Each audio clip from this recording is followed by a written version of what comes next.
نا فی اللہ کی مظہر میں بقا کا راز مضمر ہے، جنہیں مرنا نہیں آتا انہیں جینا نہیں آتا۔ ارض مقدس فلسطین قبلہ اول مسجد اقصی کے متعلق یہود و نصارہ کی سازشیں، ان کی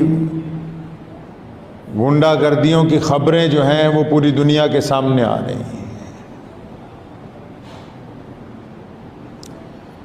سب سے پہلے تو میں دنیا کی دیگر اقوام اور اہل اسلام کے نظریے کی بات کرتا ہوں کہ اسلام نے ہمیشہ ظالم کو ظالم کہا، مظلوم کو مظلوم کہا، اور اگر کبھی ظلم کرنے والے لوگوں میں مسلمان شامل ہوئے تو اسلام نے ان کو بھی ظالم کہا۔ لیکن آج دنیا کے جو انصاف پسند لوگ ہیں وہ انصاف اور ظلم کا فیصلہ مذہب کی بنیاد پر کرتے ہیں۔ وہ اس وقت تک ظالم کو ظالم نہیں کہتے جب تک ان کو یہ نہ پتا ہو کہ اس کا تعلق ہمارے مذہب سے نہیں ہے۔ لیکن اسلام کی یہ خوبی رہی ہے ہمیشہ، اور ہماری روایات اس بات کی گواہ ہیں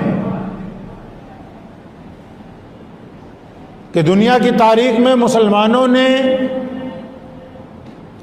اگر کبھی کسی مسلمان نے کسی پہ ظلم کیا تو اسلام نے اس کو بھی ظالم کہا اور اس کو روکا ہے۔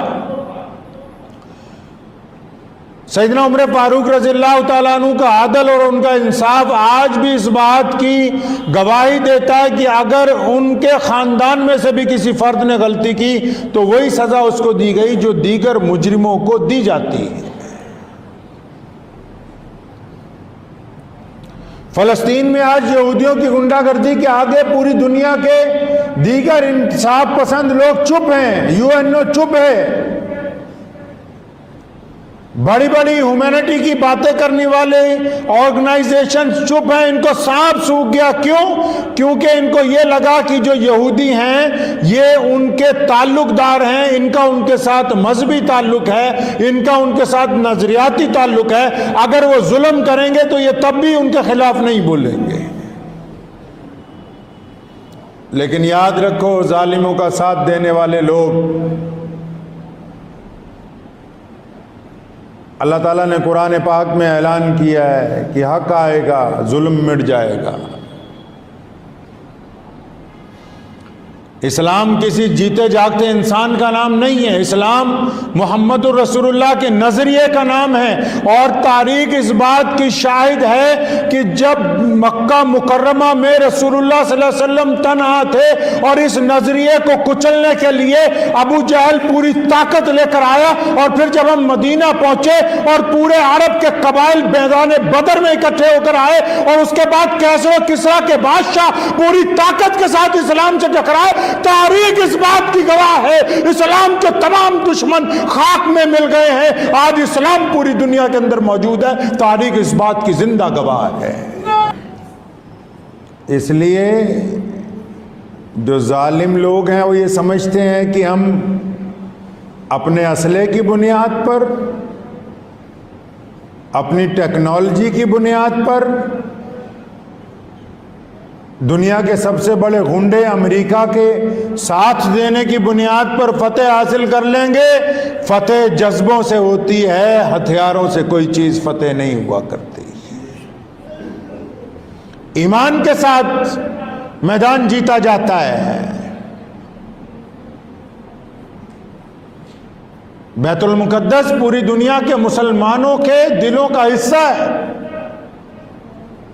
اور ہمیں بیت المقدس اس لیے پیارا ہے کہ ہمارے رسول کریم حضرت محمد الرسول اللہ صلی اللہ علیہ وسلم نے مسجد اقصی میں تمام نبیوں کی امامت کی ہے۔ شب معراج کے دن جب جبریل علیہ السلام مکہ مکرمہ پہنچتے ہیں اور رسول اللہ صلی اللہ علیہ وسلم کو لے جانے کے لیے نکلتے ہیں مکہ مکرمہ سے، تو رسول اللہ صلی اللہ علیہ وسلم اللہ سے ملاقات سے پہلے، عرش پہ جانے سے پہلے، رسول اللہ کی سواری مکہ مکرمہ سے اگر کسی جگہ جا کر ٹھہری ہے، مکے کے بعد اگر کسی جگہ رسول اللہ نے امامت کے لیے اپنے آپ کو آگے پیش کیا ہے، مکہ مکرمہ کے بعد اگر مسلمانوں کے لیے احترام کی کوئی جگہ رسول اللہ نے بتائی تو وہ بیت المقدس ہے، جہاں جا کے براق رکا اور محمد رسول اللہ نے امامت کی ہے۔ وجوہات تو بہت ساری ہیں کہ بیت المقدس ہمارا ہے، بیت المقدس کی زمین ہماری ہے، بیت المقدس کے ایک ایک ذرے پر اہل ایمان کا حق ہے، لیکن اتنی بے شمار وجوہات بیان کرنے کی بجائے ہمارے لیے یہی بہت بڑی بات ہے کہ اس روئے زمین پر محمد رسول اللہ صلی اللہ علیہ وسلم نے سجدہ کیا ہے۔ فلسطین کے خلاف یہودی اور پورا امریکہ کیوں لگا ہوا ہے؟ کیونکہ فلسطین میں ٹک ٹاک کے سٹار پیدا نہیں ہوتے، فلسطین میں سارا دن موبائل پر چلا بیٹھ کر گیمیں کھیلنے والے لوگ پیدا نہیں ہوتے، فلسطین میں رنگ برنگے اپنے بال کر کے سارا دن آوارہ گردی کرنے والے نوجوان پیدا نہیں ہوتے، فلسطین میں روئے زمین کے آج بھی اول درجے کے مسلمان پیدا ہوتے ہیں جو اعلیٰ تعلیم حاصل کرتے ہیں، جن کا کردار رسول اللہ صلی اللہ علیہ وسلم کے حکم کے مطابق ہے، جہاں شہید ہونا لوگ اپنے لیے فخر کی بات سمجھتے ہیں، جن کی زبان رسول اللہ صلی اللہ علیہ وسلم کا نام لے کے نہیں تھکتی، جو رسول اللہ صلی اللہ علیہ وسلم کے قبلہ اول کو اپنی جبینوں کے ساتھ سجاتے ہیں، شہادت دے دیتے ہیں۔ اس لیے پوری دنیا کا یہودی ان کے خلاف لگا ہوا ہے۔ اور یہودی کیوں پریشان ہے؟ آپ پڑھیے BBC کی پرسوں رپورٹ آئی ہے کہ ان کو کون سا مان دے رہا ہے۔ پتہ لگا کہ فلسطینیوں کو سامان کوئی نہیں دے رہا، سارا کچھ خود ہی بنا رہے ہیں۔ تو وقت بھی ہو گیا ہے، تو میری عرض یہ ہے کہ جو لوگ چاہتے ہیں کہ فلسطین کے لیے کیا کریں، پتہ کیجئے کہ فلسطین کی اتھارٹی کے کون سے افسران نئی دلی کے اندر کونسل خانے کے اندر ہیں، کون سی بڑی NGOs ہمارے صوبے کے اندر، ہمارے ملک کے اندر یا اس پورے بر عظیم کے اندر کون سی ایسی NGOs ہیں جو ایمانداری سے ان کی مدد کر رہی ہیں۔ ان کو بولیں کہ ہم اپنا 1 روپیہ آپ کو دینا چاہتے ہیں، ان کو دیں۔ اور جو لوگ حج پہ جاتے ہیں، کوئی پابندی نہیں ہے بیت المقدس میں جانے کی، سنیں اطمینان سے بات میری، بیت المقدس میں نماز پڑھنے کے لیے سارا سال کوئی پابندی نہیں ہے۔ مسلمان شہداء نے اپنی قربانیاں دے کے اس کو سالم رکھا ہے، یہ اسی کو تو بند کرنے جا رہے تھے ابھی رمضان سے پہلے کہ دوبارہ اتنی بڑی قربانی دینی پڑی ہے۔ بیت المقدس میں کوئی پابندی نہیں پوری دنیا کے مسلمانوں پر جانے کی۔ جو بندہ حج کرنے کے لیے جا رہا ہے، عورت جا رہی، مرد جا رہے ہیں، ان کے ساتھ بچے جا رہے ہیں، اگر وہ اپنا حج کا ویزا لگواتے ہیں، عمرے کا ویزا لگواتے ہیں، اپنے ٹرپ ایڈوائزر کو بولیے کہ ہم نے خانہ کعبہ کی زیارت کے بعد، ہم نے رسول اللہ صلی اللہ علیہ وسلم کے روضے پر حاضری کے بعد تیسری حاضری مسجد اقصیٰ کی لگانی ہے، ہم نے قبلہ اول میں نماز ادا کر کے آنی ہے۔ جب روزانہ